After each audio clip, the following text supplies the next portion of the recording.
আসসালামু আলাইকুম। আরও একটি মজার রেসিপি নিয়ে হাজির হলাম। আমি মাইশা ফ্রম মাইশাস কিচেন। আজকে আপনাদের সাথে শেয়ার করব একদম অন্যরকম ভিন্ন স্বাদের ইউনিক একটি রেসিপি। আর সেই নতুনত্ব আর নতুন রেসিপিটাই আজকে আপনাদের সাথে শেয়ার করব। চলুন তাহলে শুরু করা যাক।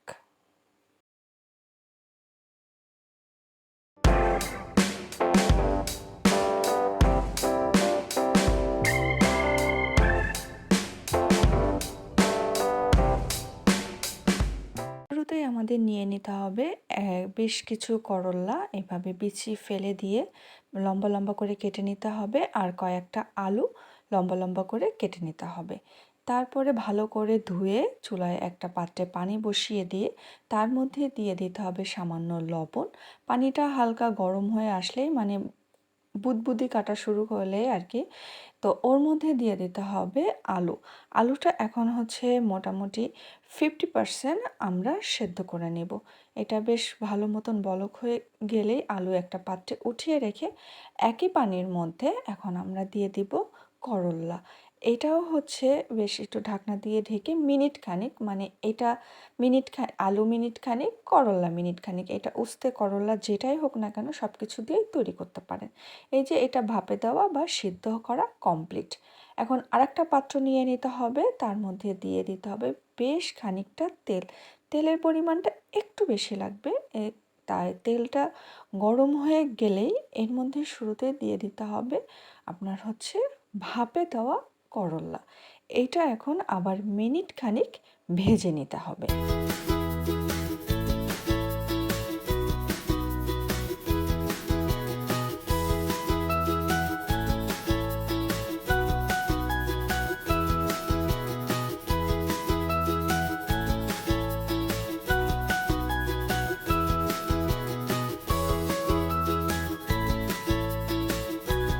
করল্লা ভাজা হয়ে গেছে। এখন একটা ছাঁকনির সাহায্যে আমরা তেল থেকে করল্লাটা উঠিয়ে নিব। এটা একদম তেল ছেঁকে প্রথমে উঠিয়ে নিতে হবে। তারপরে একই তেলের মধ্যে দিয়ে দিতে হবে ভাপে দেওয়া আলুগুলা।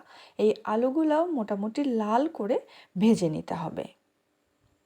লাল করে ভাজা হয়ে গেলে সেইগুলাও তেলের থেকে উঠিয়ে একটা পাত্রে রেখে দিতে হবে। সেটা আলাদা পাত্রে রাখতে পারেন বা সরাসরি করল্লার পাত্রেও রেখে দিতে পারেন।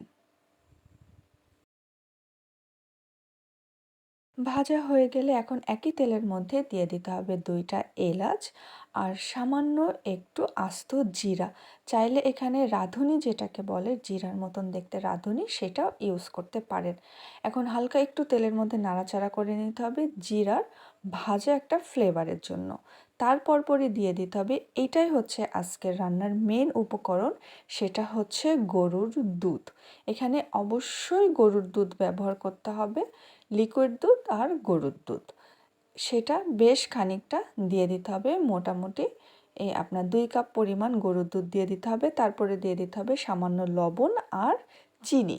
দেওয়ার পরে এখন এটা হচ্ছে বলক খাওয়ার জন্য অপেক্ষা করতে হবে।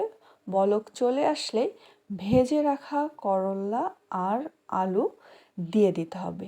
দিয়ে একটু ভালো করে নাড়াচাড়া করে নিতে হবে। আর এই পর্যায়ে এসে আপনারা সামান্য পরিমাণ গুঁড়া দুধ দিতে পারেন। এটা হচ্ছে জাস্ট একটা ফ্লেভারের জন্য। গুঁড়া দুধ দিলে একটা অন্যরকম ফ্লেভার আসে, সেটার জন্য 2-3 চামচ গুঁড়া দুধ ব্যবহার করতে পারেন। আর মাঝপথে দিয়ে দিবেন কয়েকটা আস্ত কাঁচামরিচ, জাস্ট আস্ত কাঁচামরিচ ফালি করে না। এখন আপনারা জাল দিয়ে যতটুকু ঝোল রাখতে চান সেই পর্যন্ত অপেক্ষা করুন। তৈরি হয়ে গেল খুবই খুবই মজার উস্তের কোরমা বা করল্লার কোরমা।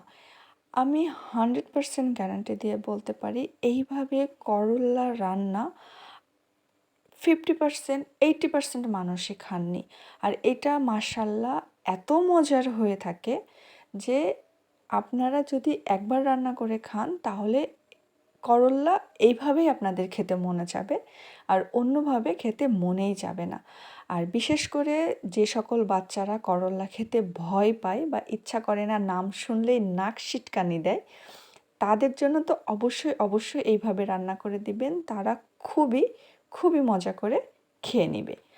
আজই আপনার পরিবারকে এইভাবে করলা রান্না করে খাইয়ে চমকে দিতে পারেন।